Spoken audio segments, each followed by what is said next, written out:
Well, hey guys, thanks for joining us again. We are the Soul Care Conversations. I'm Mindy Caliguire, and I love bringing guests into our podcast environment and welcoming you into the space as well to have conversations about the intersection of spiritual formation and leadership. And we've had lots of different kinds of folks, but today, two fun things. I get to introduce you to some friends who are leaders in this space and have been a delight for me to work with over the last few years. But secondly, we're doing this on location at your beautiful podcast studio here in Virginia.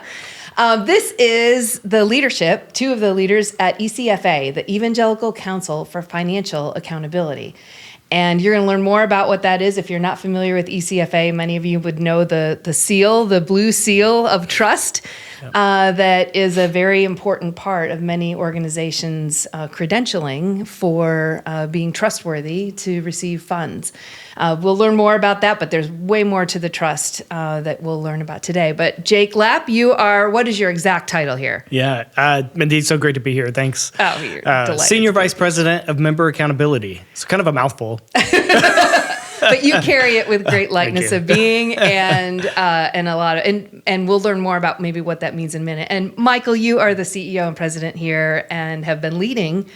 You've been on the staff here for some time, but now leading in that seat for 5, 10 years? How long? Since March of 2020. I always say the month because everybody knows where you were in March of 2020. Yes, I was in, North Carolina.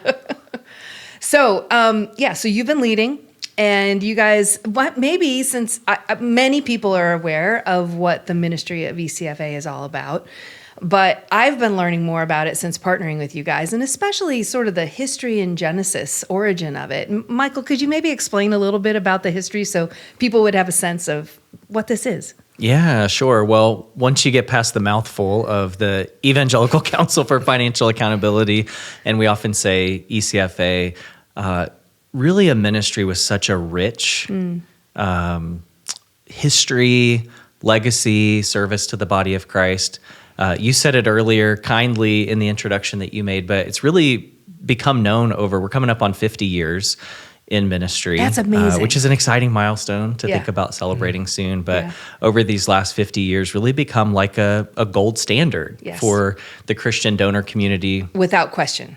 Yeah, to be able to say, and now more important than ever, right? To be able to say, hey, I feel like God's part of our call as Christians is to be generous and to give, but we want to do that in a way that's responsible. Mm-hmm. And in a world today where there are like so many questions, even as I give, can I trust this organization? Are they going to use the funds in the way that they're saying that they're going to, and just questions around leadership and all of those things, just the importance of having an organization like ECFA, where the organizations who want to be held to a high standard and they want integrity, they want accountability, to have a ministry partner like ECFA, to be able to come alongside them and to earn that ECFA seal of approval, like you mentioned, the accreditation. Yeah. And one of the things which I know we'll talk about in this podcast is the addition of leader care. Yeah.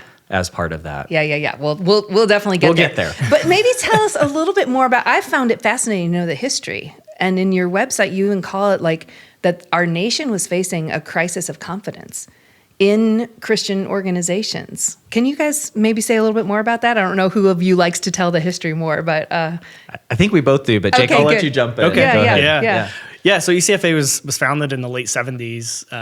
Really, as you said, a crisis of confidence. I think Jimmy Carter's the one that said that. Mm-hmm. And so leaders from several organizations, Billy Graham from Billy Graham Evangelical Association, World Vision, several leaders came together really under the direction of Senator Mark Hatfield at the time. And was it Oregon? Mm-hmm. I always get confused. Oregon or Washington? So Oregon, I guess, right? Close to each other.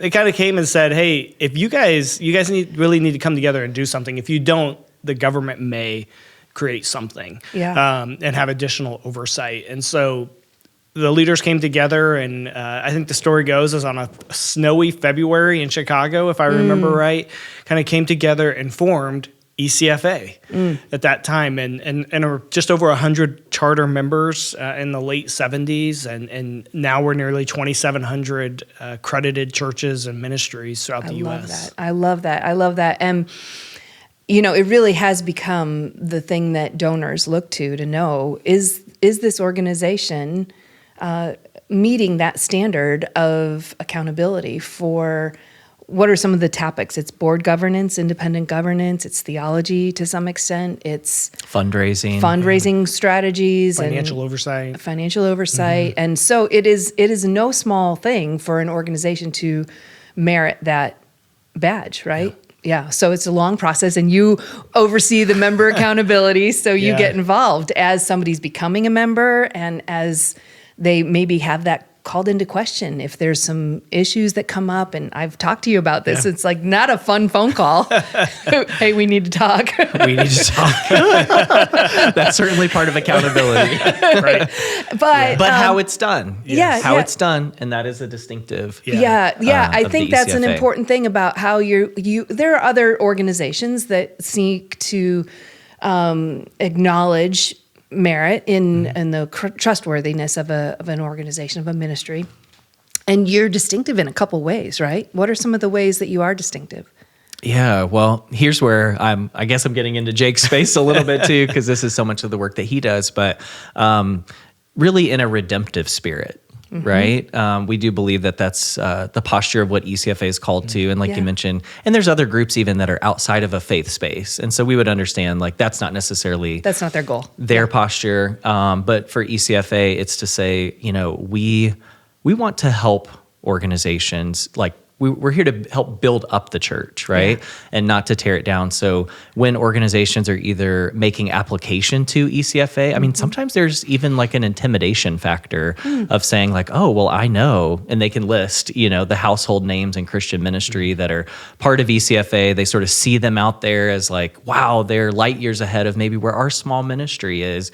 But our posture is to say, hey, we invite you, go ahead and apply. We're here to help coach you, even to the point of helping to meet the standards. Yeah. And so I think that's part of it. And then also, as Jake mentioned, the almost 2,700 organizations that are accredited by ECFA today that we have the privilege of serving each year, they go through an annual accreditation renewal with us.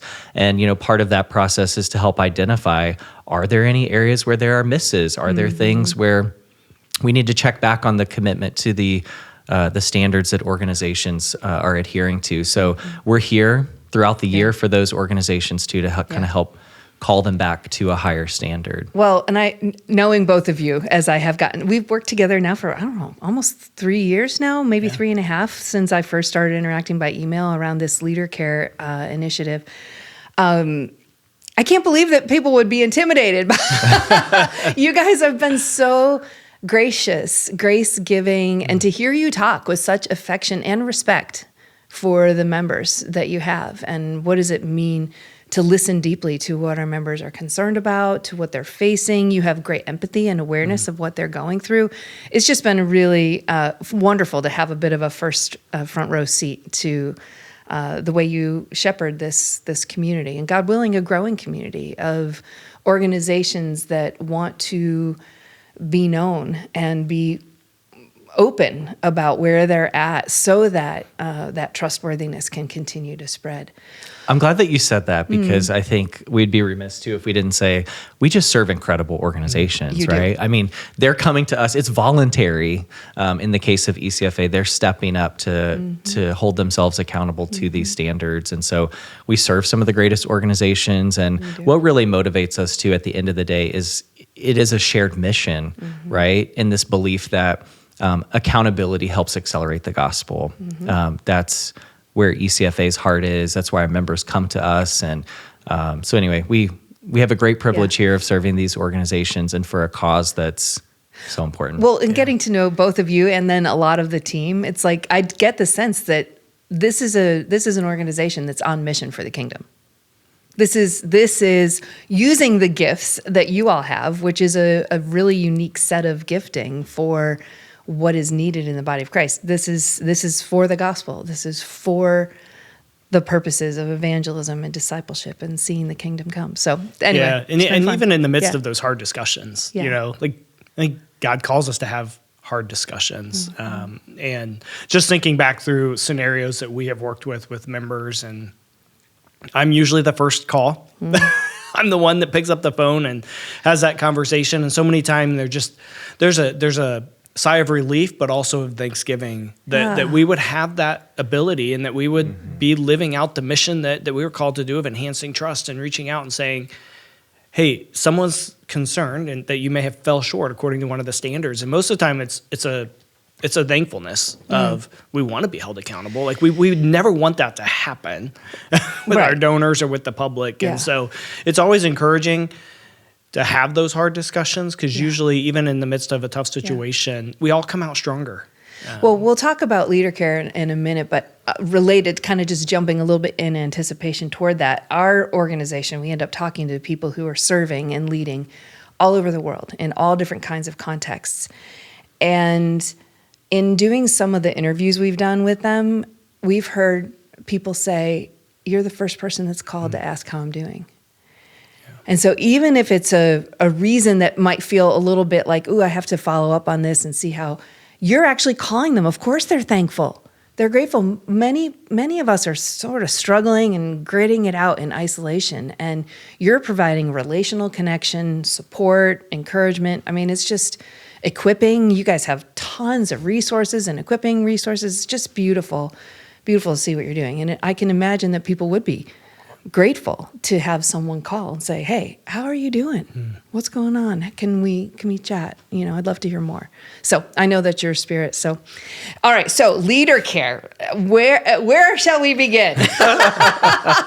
I'm going to start because a couple of, I don't know, for anybody who's been following Soul Care and me for any time, the care of leaders, especially in the context of their service, when often they're burning out, flaming out, dropping out, that is not strategic to the kingdom's work. It is aching. The blast radius to any one of those things happening is devastating. And so my work for decades has been around this intersection of leaders' well-being and the formation of who they are. How are they doing, actually? Which requires care. Like anything that matters, requires some care. And so for many years, organizations I've served with and served alongside, we would say, oh, there has to be some sort of way of knowing that leaders are well, that an organization is taking good care of their leaders. But there was who could do that? There's nobody that can really do that. And so through a mutual acquaintance, probably coming up on 4 or 5 years ago, when you were in the very earliest stages of drafting what we now think of as this new standard for excellence in leader care, reached out and said, hey, Mindy, I want to make an introduction. I think you and Michael Martin and ECFA should have a few conversations. And that has been so mutually beneficial, such a blessing Amen. To our team, to you guys, to the ecosystem. We've been, how many speaking engagements have we had together? It's been a lot. Well, we're going to see each other next week. I know. That's just as an example. Coming up again. Yeah. And every time it's such an honor and a joy to partner with the history, the legacy, the vital work of ECFA, which I'm glad we took some time to lay the groundwork for, because I want people to know the scope and scale. But all of a sudden, what we're thinking is here we're at a moment where the organization that is stewarding trustworthiness for this ecosystem at a scale that really, really, really matters is now saying, oh, our sort of current priority, didn't see it coming, but now we are realizing that one of the biggest priorities for ensuring the financial stability, the theological stability, all the things you've always only ever cared about, is actually hinging on the well-being of that senior-most leader in a way that warrants attention. So maybe from your perspective, like I know what I felt like when I first got introduced to what you were thinking, but how did this start as a priority for you all? and maybe we should just cut to the chase. What is the leader care standard? We'll get there. But like, how did this start? Take us back. So do you want us to say what the standard is or how we got here? I don't know. What do you guys want? Jake, what if you share what the standard is? Yeah. And then, That's a good idea. And then I think some of how we got here is really important too. I love it. Yeah. So, Mindy, as you said, the standard is called the Excellence in Leader Care Standard. And the whole idea behind it, I would like to be able to say I could quote it in person. I should be able to. I should be able to get close. But the standard is going to require senior leaders and organizations to partner together, and their board to partner together to annually create a plan, a care plan. That plan needs to be collaboratively discussed. Like, it's not just a senior leader bringing in or the board saying this is what we're going to do. It's a collaborative discussion that's approved by the board annually, that cares for the well-being and integrity of the leader. That's the standard. And the commentary goes on to share a bunch of other things, but that's it. That's the core. I feel like that's like such a mic drop moment for me. Like, I can't believe I'm hearing this.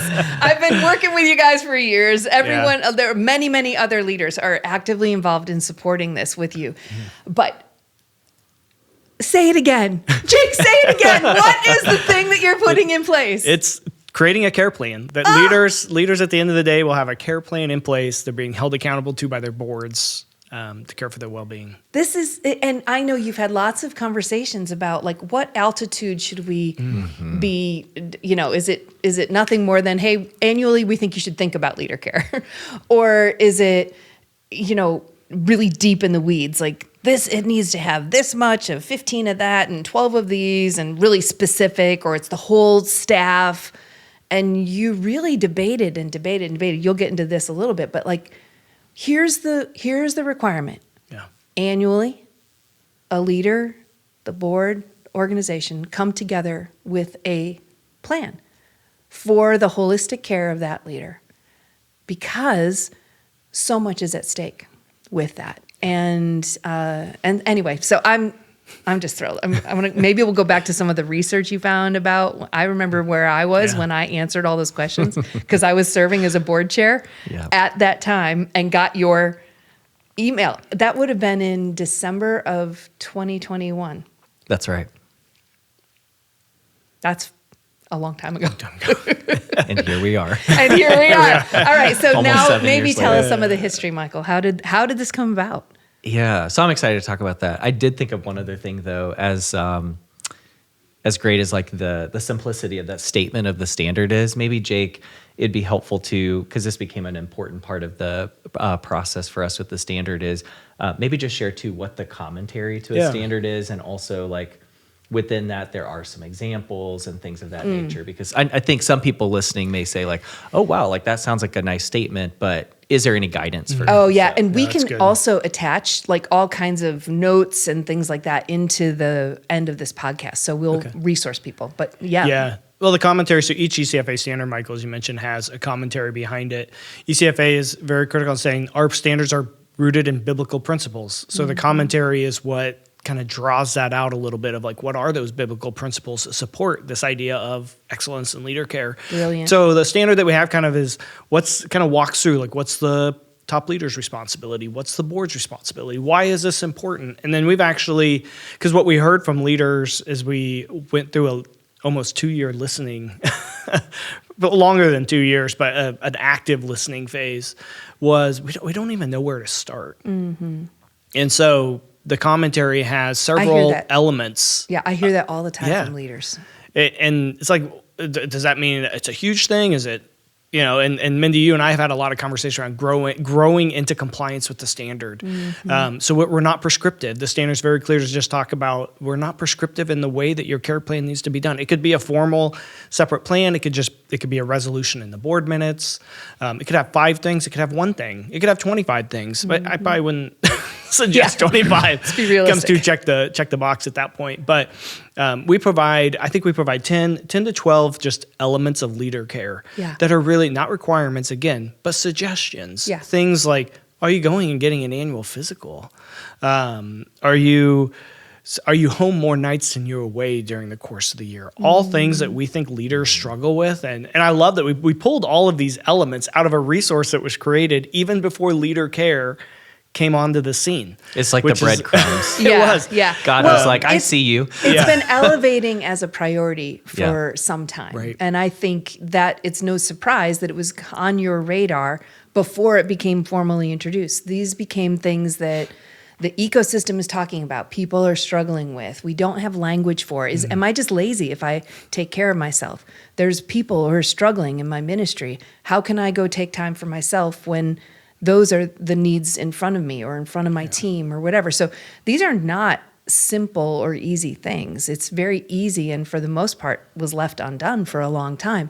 So it doesn't surprise me that you were already starting to elevate voices in your ecosystem through your blog and newsletters and things like that, that were starting to surface the priority of care for the senior most leader.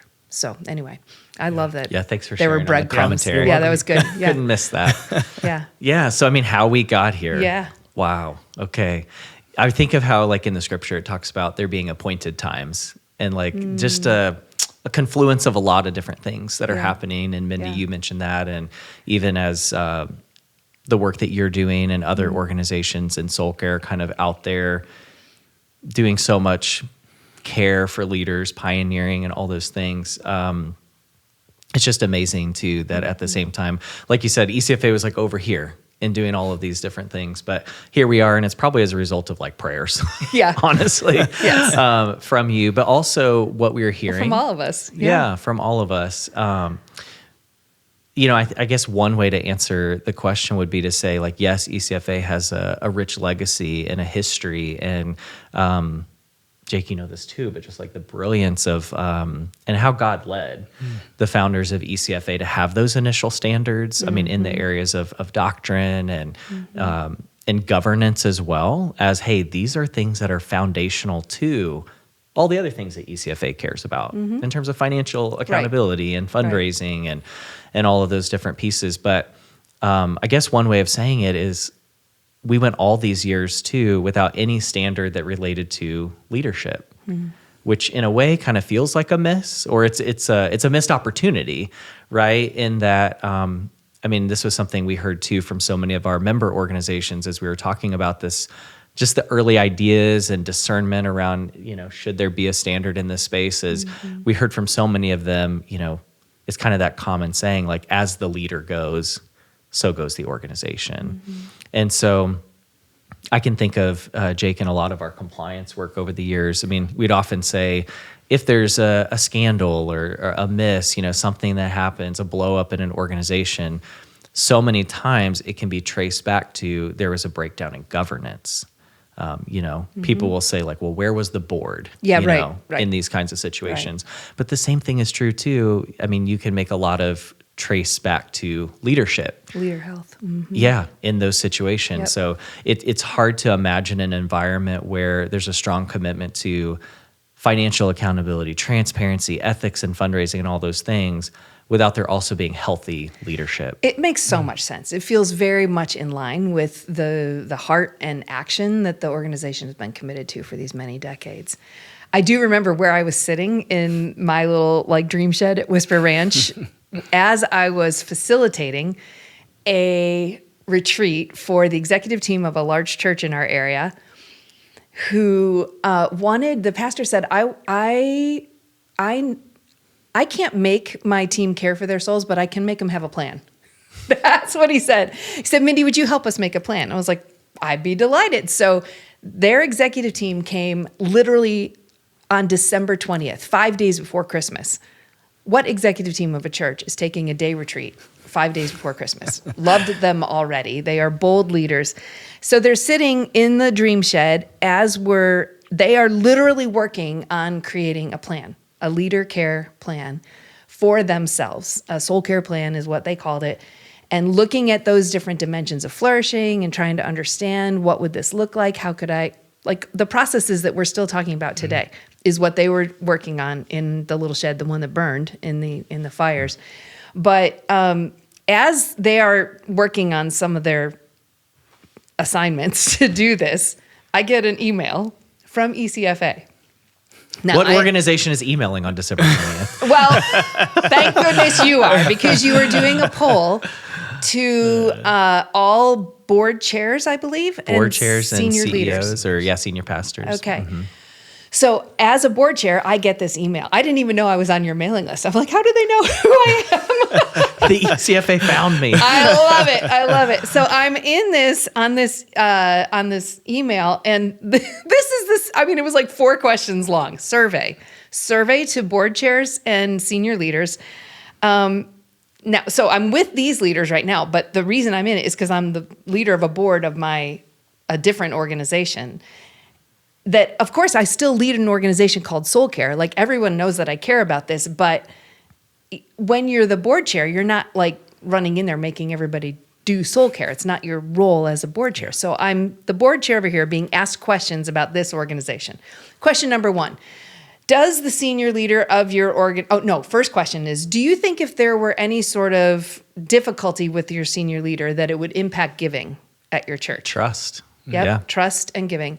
Yes, no, or I don't know. And I was like, well, yes, obviously. Okay, so that was easy. The second question, does your senior leader have a written care, I think you called it a soul care plan at the time, whatever Yeah, it a was. written plan. Some sort of plan for their holistic flourishing. Yes, no, or I don't know. And I was like, well, I don't know. He might. I don't know. So I had to say I don't know. But I was feeling a little uncomfortable at this point. Question number 2 is not so easy as question number 1. Question number 3 was, have you as a board member, has your board reviewed that written plan with your senior leader? Yes, no, or I don't know. And that was probably the worst no I've ever had to say. Because as passionate as I am about this, even with the responsibility of chairing that board, caring very much for the leaders, and this was a year after the pandemic, we'd all been through such a rough time, I had to say no. And I was cut to the quick. And I like, how do we move into this? So again, your all's leadership and your board, your organization, leadership into this space is going to be such a welcome thing, even to people who already are convinced this is important, already believe it's a priority, but because it just sort of causes the conversation that might otherwise not happen, I'm so grateful. So I know you guys have worked really hard. You've had long hours and lots of opportunities to fly around the country and meet with members and talk with people. It's just a beautiful thing to watch. I've said this and I'll say it again. The textbook example of change management that you've been through. How many years of listening and how many revisions based on member feedback. And it's just been beautiful to watch you guys. I just really want to honor what that has been. And I also just thinking that maybe if anybody's listening and you're like, oh man, we're just in this process and it seems like it's going nowhere and it's really hard to see the thing you want to build come into fruition. What have been things that have helped your stamina along the way? What has helped you stay the course? Because you could have easily, as any of us do, have like, maybe we won't bother. Maybe. What has helped you just like personally stay the course? You want to jump in? Sure. Yeah, I'm happy to. I think the first is, Mindy, like I don't, just not saying this just because it's your podcast, but like you've been such a huge fan from the beginning. And not just a fan of the standard, but like a fan of what we're doing. But, you and I meet every 2 weeks. We have for a year and a half, I think, or maybe even longer at this point, to strategize, to think through things. But really what you've served is like a massive encouragement to me to be like, keep going. Yeah. Like you can do this. And there's been, there's been challenges. Get emotional. Have a Mindy. Sorry. Have a Mindy. Yes, have a Mindy. Have a Mindy. But I think also, and I'll let Michael speak more into this, but the ECFA board has been 100% so critical in saying like, no, we're staying the course. Yes. Because it would have been, you're right, it would have been easy. So many, it's not everything has come easy. There has been challenges and there's been, bumps in the road, but I think everybody, like from the staff to the board, to those that are supporting us even outside our membership, like many like you and others, have been like, no, this is critical. Yeah. Like, stay the course. We're not going to change the course. We're going to listen, and we may change, but like this is important work. And I think just knowing like you have all of that support of saying, we're going to keep doing this. You're not crazy. And we're right. This matters. And God's with us throughout this, and we feel, I mean, that Holy Spirit conviction to say this is the right thing for this season. And I think when you know that and you have everybody continuing to tell you that, it's kind of hard to not be like, all right, have excitement about it and just keep going even on the hard days. Yeah. Good. Well, I'm glad to be an encouragement. It's good. I'm glad to hear that. And that is beautiful to see your tenderness, because I know there have been. Yeah, it's good. Yeah, amen and amen Yeah. to all those things. It's hard to follow that. Thanks for letting me go first. Of course. I think of a number of things, one being to just remembering the why. I think about a time that I got really emotional. I mean, I lost it, so you're doing pretty good. I'm not going to lose it. Jake was in the audience. Jake was in the audience when this happened, Right. so he probably knows what story I'm going to tell. But the same mutual friend that you were talking about who introduced us came and at one time did speak with the ECFA board and just shared even some of his own experience and vision around this topic. And one of the things that he shared with me that I do still get like emotional even thinking about it is he was like, Michael, there will be people in heaven someday that you'll see that they're there, like as a result of the work that you're doing. And it's like, wow. Okay. Well, that puts a lot of things in perspective because, as hard as this seems, as much as there are days where it'd be like so much easier if we just didn't do this, right? Like ECFA is rocking and rolling. We're going for 40 plus years doing something. And, but in obedience, just taking this on, it'd be easy to just say like, well, that's for somebody else, but for him to say that and put that in perspective, and he is right. He is right. And I believe that not in a prideful way, but just connecting it to, I mean, the health of the leader, the health of organizations, the impact that will have in helping the gospel get to people who otherwise wouldn't reach it. Like you could broaden that out to the mission of every single one of the organizations you serve. Right. The poor will get fed. The sick will be healed. The lost will be found. I mean, those who are stuck in slavery, modern day slavery, will be released of captives. This sounds like Isaiah 61 and Luke 4 and Jesus saying, this is being fulfilled in your hearing. And this is the work of the gospel, that we, the people of God, Jesus' body now, we get to continue living out those ways that the kingdom moves in the here and now. And yes, the work you are doing is empowering, enabling, and strengthening the work of every single one of your member organizations. Community is built. Those who are lonely find family. Like, this is having a worldwide impact. I mean, you guys serve into organizations that are all over the place, in war zones, as we were talking about earlier this morning. Like, there's a very real impact that this leader care standard is going to have on the missional outcomes for every single one of those organizations. And that is really like moment of silence. I just it's humbling. It's very humbling. Yeah. All right. So I have to also ask, because I kind of know the answer a little bit, but I want people to hear, how has journeying into the priority of soul health, if I were to put my language around it, how has it impacted you personally? Like, was this a newer category for you? Where have been some moments of like, oh, I got to take this seriously for me? Michael, you want to start? I'll jump in here too, because I think this is part of how I would answer your other question too, which is how do you keep going? I kind of like half joke when we talk about this sometimes too, of like realizing my own need for leader care, soul health in the midst of this really challenging work that we've been a part of over the last few years. And I do think the leaning into leader care, soul health, like all the things that God wants for us is a big part to like leaders keeping going through through situations that are You've really experienced challenging. it.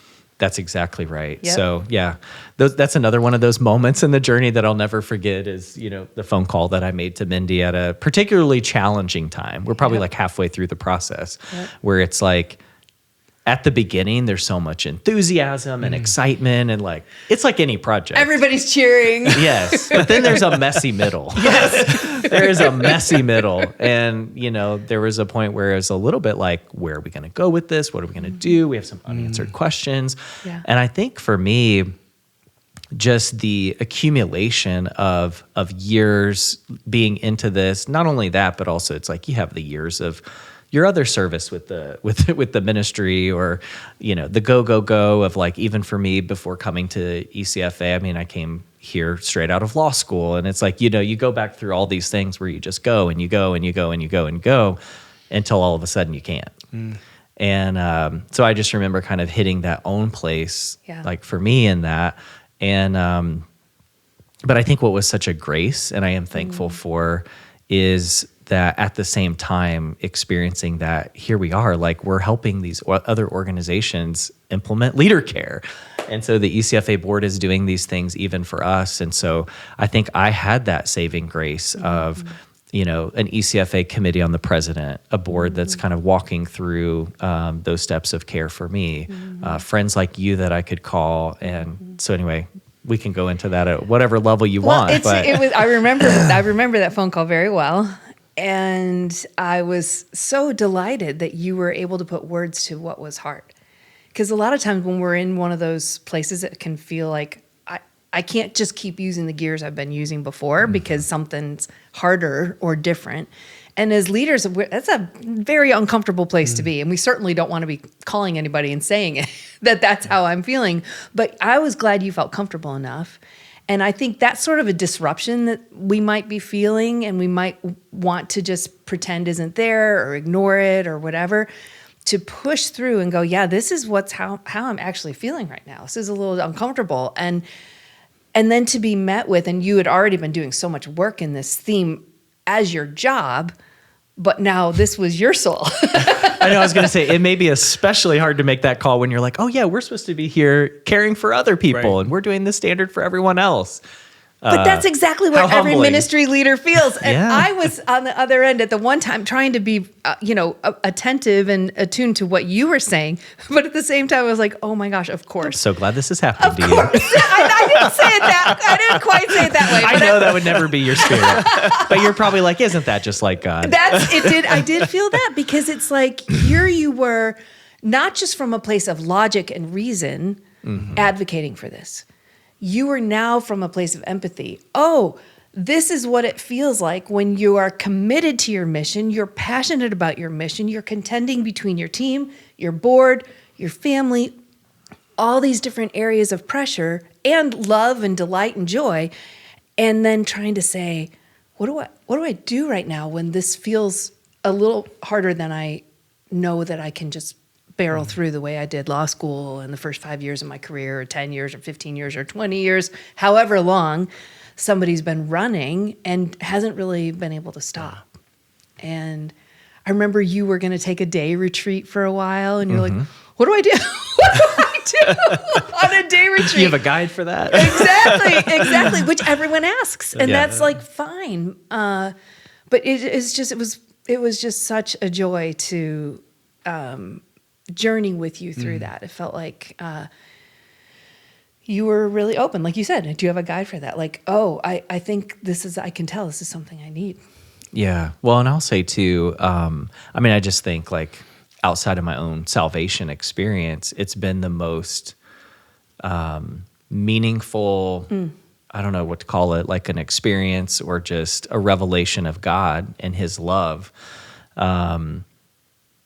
When you're encountering something that is so hard, and I guess probably in like spiritual formation language, it's like that moment of hitting the wall, but I think having more, like we've talked about this too, of like language around that, or just realizing like that's a common experience in a believer's walk. Like this is just like, you never know when. It's not the end, it's actually the doorway. Yes, that's exactly right. So as hard as some of those things were, like, I'm just so grateful Yeah.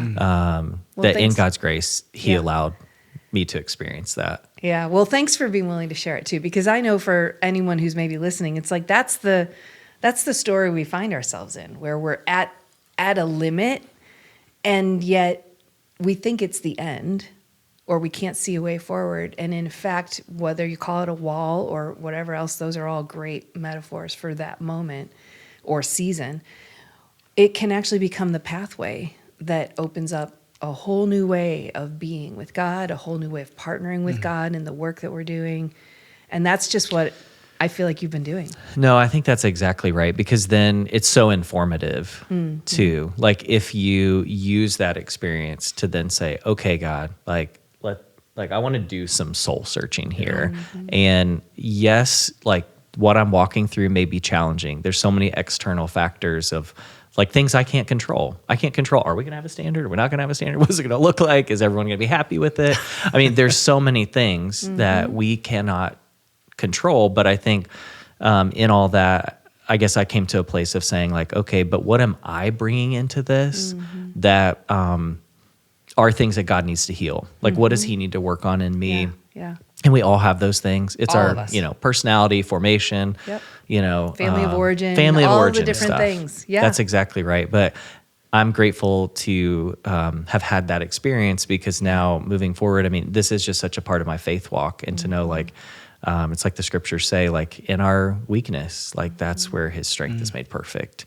So anyway, I've probably gone on too long. Love it. I haven't given Jake a chance It's, to share. it's really great to hear. I mean, I just love that you would share your stories. This is the real stuff of life and leadership and contending for things that really matter. But each of us come to it with our own history and background and whatever. So, Jake, I know you've had quite a year.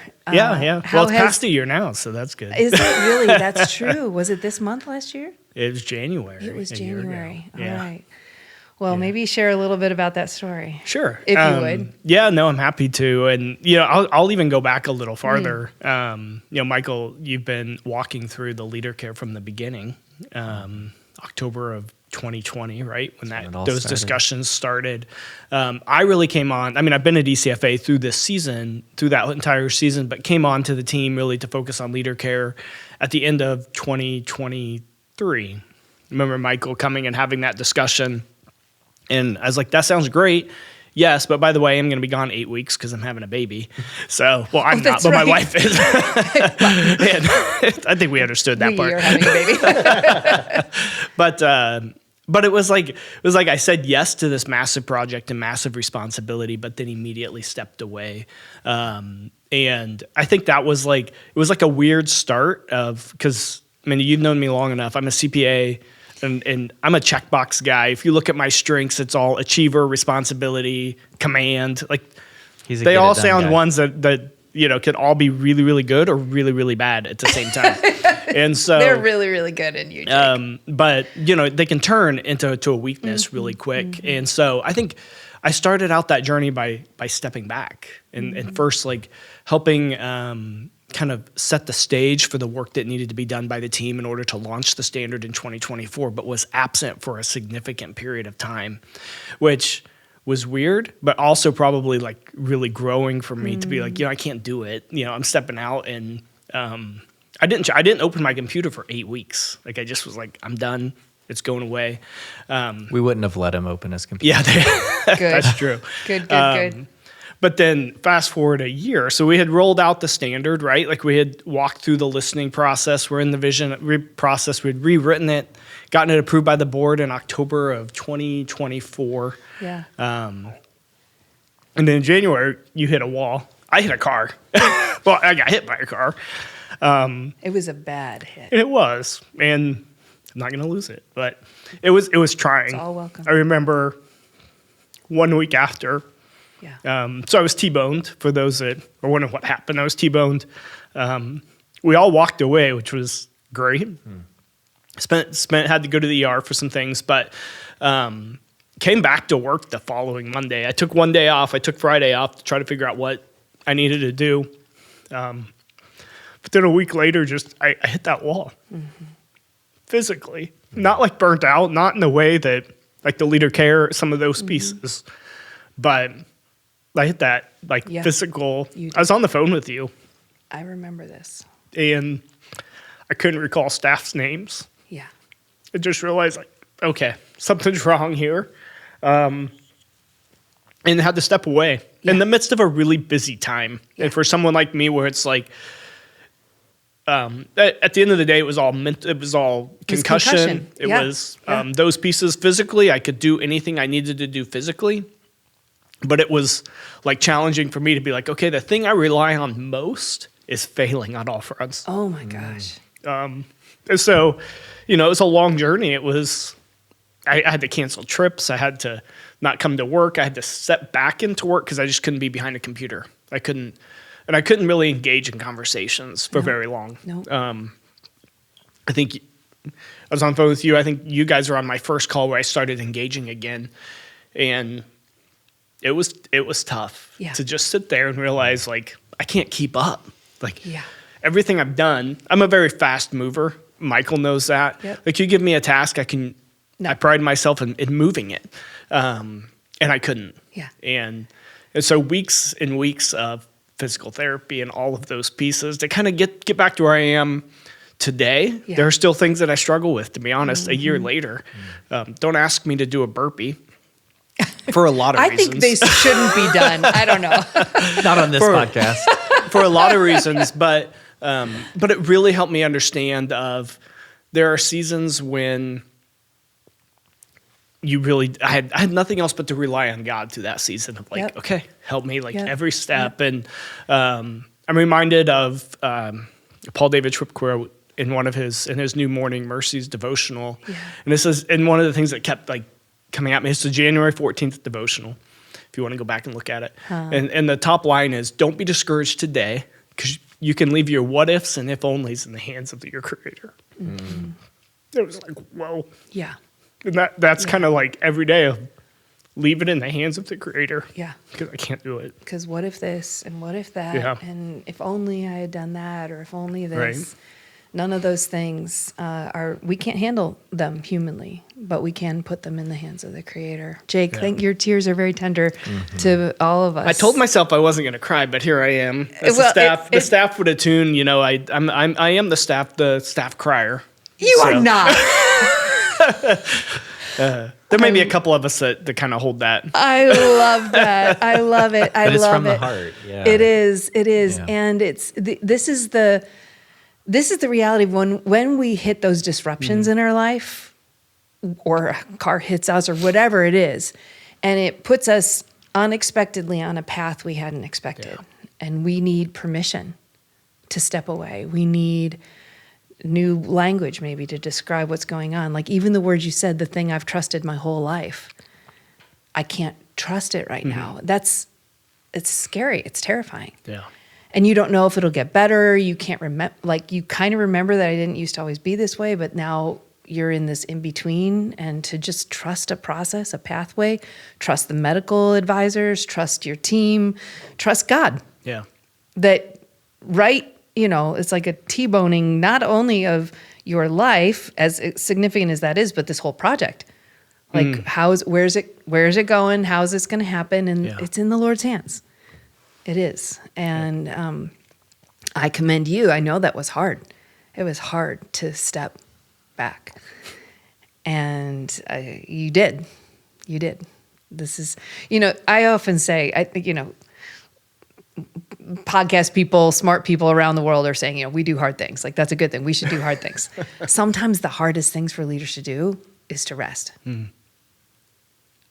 They'll break through brick walls. They'll stay up 36 hours in a row writing talks while they're on planes, getting the next round of org structure, getting the board meetings ready.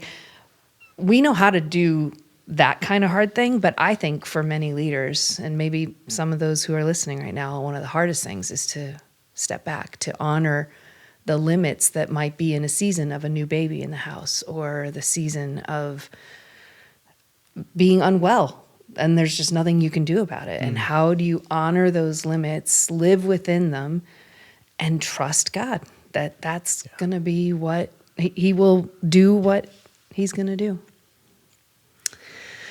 I just have to Guys, say, I'm so proud of you.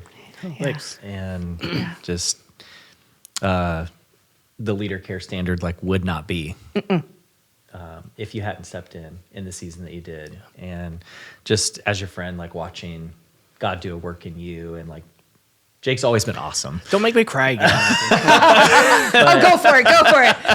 See if I can amp it up. No, but for real, I mean that. Yeah. Yeah. And I think too, if I can just add, if the board would not have been caring for Michael during that season, and Michael living out those values of what you chatted about, I knew without a doubt when I texted him, I can't come to work. I knew that what I was going to be yeah, you are. Right. Michael's way too nice to say that anyway. But I knew that, without a doubt, that there would never be a question. That during that season, the first is well, of course, take care of yourself. Mm-hmm. And that's the culture that I think happens. When we're talking about the leader care piece of when the board starts caring for the senior leaders care for their staff. Yes. A lot of times to the extent that they aren't taking care of themselves even more, but they don't have anyone pouring in. So when the board's pouring into them, it is that overflow piece where the whole staff kind of steps up. I can help lead my staff healthier because Mike leads me healthier. Yes. And it just trickles down to every level of the organization. And that's where, again, the brilliance of God, that this is the journey that you all have walked. You're not floating downstream in it. You are walking this journey, and you are in your own organization and in your own leadership living out the thing that you're helping bring forward. And that kind of authority gives weight. There's weight to that kind of authority. Not that you're seeking authority or to be authoritarian, but there is weight and authority to what you are bringing to our whole community. You are living out what you are inviting everyone else into, which is the most important part. Yeah. And it's probably good that God doesn't tell us in advance. Yeah. Oh no.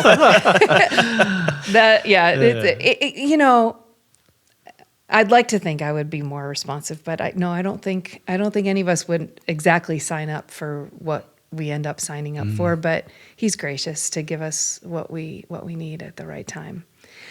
I think I've had moments with both of you of this over the last few years as we've gone into, when I'm teaching, I'm always talking about these things. When I'm talking to leaders, this is always the conversation. I'm very comfortable with people in tears. It's and my own tears. Yeah. That's part of it.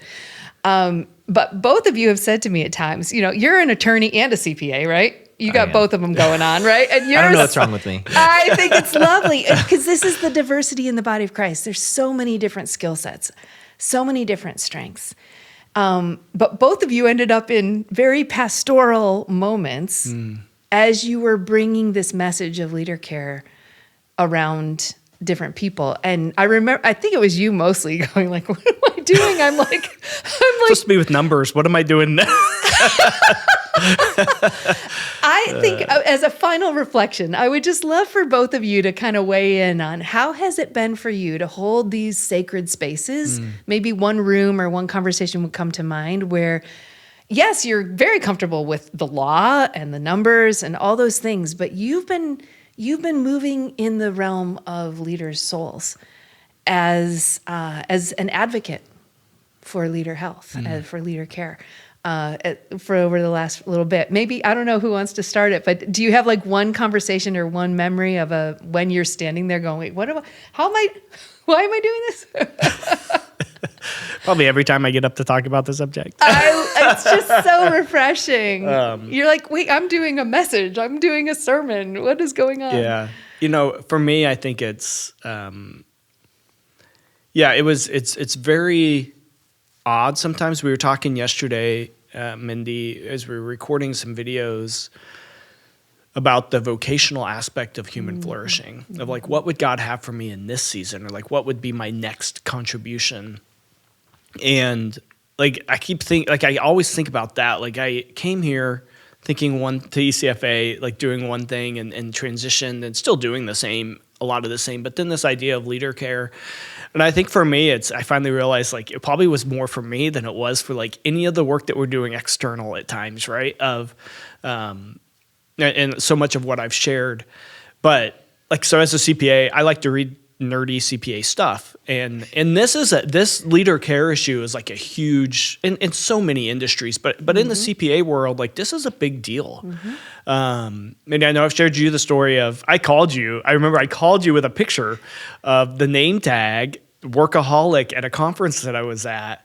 And like a badge of honor. Like they were, like it was being worn as a badge of honor. And I know it was meant as a joke and all that. So, but for me, that was a moment where I'm like, yes, we're working on this standard and it's going to impact the kingdom significantly. But like, if I can influence other people like me that are CPAs and people that are working in the operations side of it as well, like that's critical because they are wearing that badge around like it's something to be proud of, and it's not.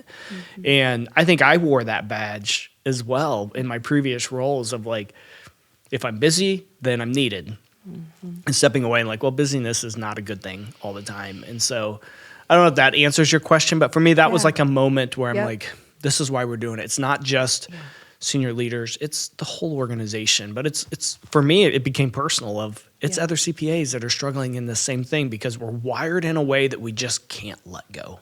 Sometimes. Yeah. And you're wired for excellence, for detail, for all those things. And thank God you are. But it also matters to abandon that. And now you have a little slogan, the little stickers. My son loves giving them out. Thou shalt not burn out. Yep. The little light. It's fun. That's our response. I love it. How about for you, Michael? Yeah, what a great question. I think I will tag off of, Jake, your comment there at the end of just remembering why.